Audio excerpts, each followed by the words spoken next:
पुत्रदा एकादशी व्रत कथा। जय श्री कृष्णा, राधे राधे।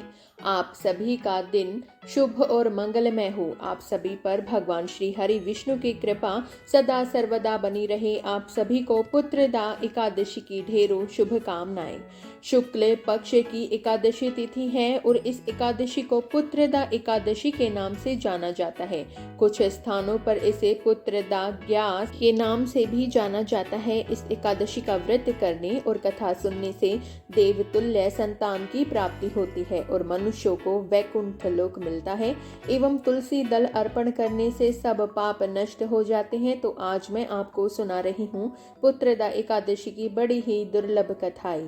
किंतु एक बात का विशेष ध्यान रखिएगा, इन कथाओं को पूरा सुनने से ही समस्त मनोकामनाएं पूर्ण होती हैं। कथाओं को आधा अधूरा सुनने से पूर्ण फल प्राप्त नहीं होता है। तो आइए बड़ी ही श्रद्धा और प्रसन्न चित्त मन से इन कथाओं को सुनते हैं। एक बार कुंती पुत्र अर्जुन ने भगवान श्री कृष्ण जी से कहा, हे मधुसूदन, एकादशी की कल्याणकारी और महापुण्यदायिनी कथाएं सुनकर मेरे आनंद की सीमा नहीं है और मेरी जिज्ञासा बढ़ती जा रही है। हे कमल नयन, अब आप मुझे पौष माह के शुक्ल पक्ष की एकादशी कथा सुनाने की कृपा करें। इस व्रत को करने से किस फल की प्राप्ति मिलती है और इस व्रत की विधि क्या है। तब भगवान श्री कृष्ण जी ने कहा, हे अर्जुन, पौष मास के शुक्ल पक्ष की एकादशी की कथा के श्रवण मात्र से ही अनंत यज्ञ का फल प्राप्त होता है। हे पार्थ, द्वापर युग के आरंभ में महिषमती नामक की एक नगरी थी। उस नगरी में महिजीत नाम का एक राजा राज्य करता था। वह पुत्रहीन था, इसलिए वह सदा दुखी रहता था। उसे वह राज्य, सुख और वैभव आदि कुछ बड़ा ही कष्टदायक प्रतीत होता था, क्योंकि पुत्र के बिना मनुष्य को इस लोक और परलोक दोनों में सुख नहीं मिलता है। राजा ने पुत्र प्राप्ति के लिए उपाय किए, किंतु उसका हर उपाय निष्फल रहा। जैसे जैसे राजा महिजीत वृद्धावस्था की ओर बढ़ता जा रहा था, वैसे वैसे उसकी चिंता भी बढ़ती जा रही थी। एक दिन राजा ने अपनी सभा को संबोधित करते हुए कहा, ना तो मैंने अपने जीवन में कोई पाप किया है और ना ही अन्याय पूर्वक प्रजा से धन एकत्रित किया है, न ही कभी प्रजा को कष्ट दिया है और ना ही कभी देवता और ब्राह्मणों का निरादर किया है। मैंने प्रजा का सदैव अपने पुत्र की तरह पालन किया है, कभी किसी से ईर्ष्या भाव नहीं किया, सभी को एक समान समझा है।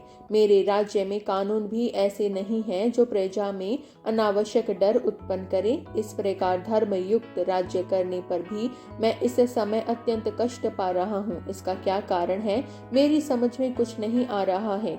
आप इस पर विचार करें कि इसका क्या कारण हो सकता है और क्या इस जीवन में मैं इस कष्ट से मुक्त हो पाऊंगा। राजा ने इस कष्ट के निवारण के लिए मंत्री को आदेश दिया कि वह वन को जाएं, ताकि वहां जाकर किसी ऋषि मुनि को राजा का दुख बताकर कोई समाधान पा सके। वन में जाकर उन्होंने श्रेष्ठ ऋषि मुनियों के दर्शन किए।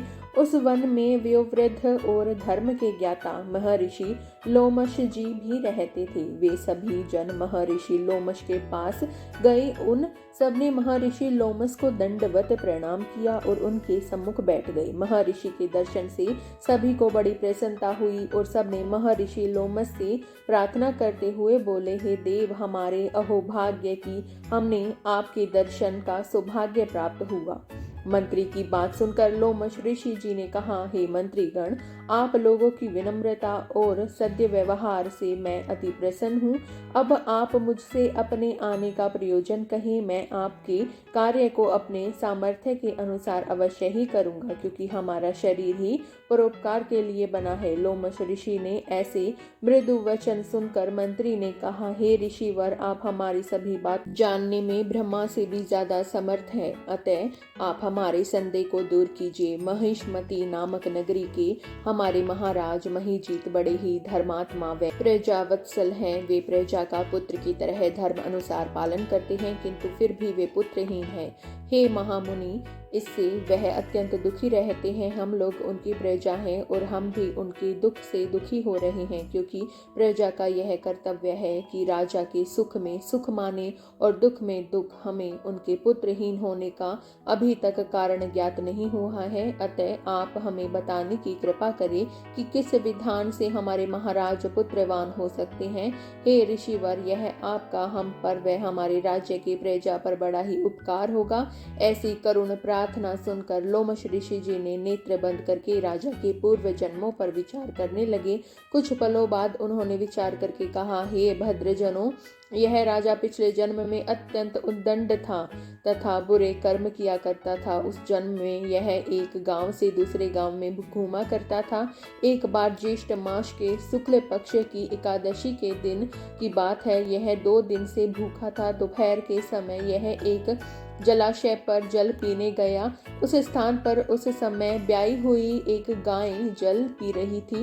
राजा ने उसको प्यासी ही भगा दिया और स्वयं जल पीने लगा। हे श्रेष्ठ पुरुषों, इसलिए राजा को इस जन्म में यह कष्ट भोगने पड़ रहे हैं। एकादशी के दिन भूखा रहने का फल यह हुआ कि इस जन्म में यह राजा है और प्यासी गाय को जलाशय से भगाने के कारण पुत्रहीन है। और यह जान सभी महासद प्रार्थना करते हुए बोले, हे ऋषि श्रेष्ठ, शास्त्रों में ऐसा लिखा है कि पुण्य से पाप नष्ट हो जाते हैं। अतः कृपा करके आप हमें कोई ऐसा उपाय बताइए जिससे हमारे राजा के पूर्व जन्म के पाप नष्ट हो जाएं और उन्हें पुत्र रतन की प्राप्ति हो। सभासदों की प्रार्थना सुनकर लोमश मुनि ने कहा, यदि तुम सब पौष मास के शुक्ल पक्ष की पुत्रदा एकादशी का व्रत और रात्रि जागरण करो और उस व्रत का फल राजा के निमित्त कर दो, तो तुम्हारे राजा के यहाँ पुत्र उत्पन्न होगा। तत्पश्चात राजा के सभी कष्टों का नाश हो जाएगा।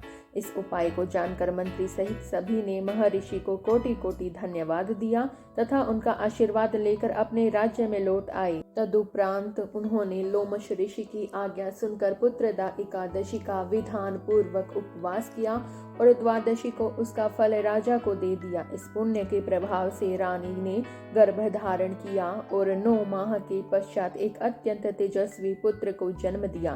हे पांडु पुत्र, इसलिए इस एकादशी का नाम पुत्रदा पड़ा। पुत्र की इच्छा रखने वाले मनुष्य को विधान पूर्वक पौष मास के शुक्ल पक्ष की एकादशी का व्रत करना चाहिए। इस व्रत के प्रभाव से इस लोक में सुख और परलोक में स्वर्ग की प्राप्ति होती है। आगे भगवान श्री कृष्ण बोले, हे अर्जुन, पाप कर्म करते समय मनुष्य यह नहीं सोचता कि वह क्या कर रहा है, परंतु शास्त्रों से विदित होता है कि मनुष्य का छोटे से छोटा पाप भी उसे भयंकर दुख भोगने को विवश कर देता है। प्राणी को चाहिए कि भगवान के प्रति पूरी श्रद्धा व भक्ति रखे और यह बात सदैव याद रखे कि किसी के दिल को दुखाने से बड़ा पाप दुनिया में कोई दूसरा नहीं होता है।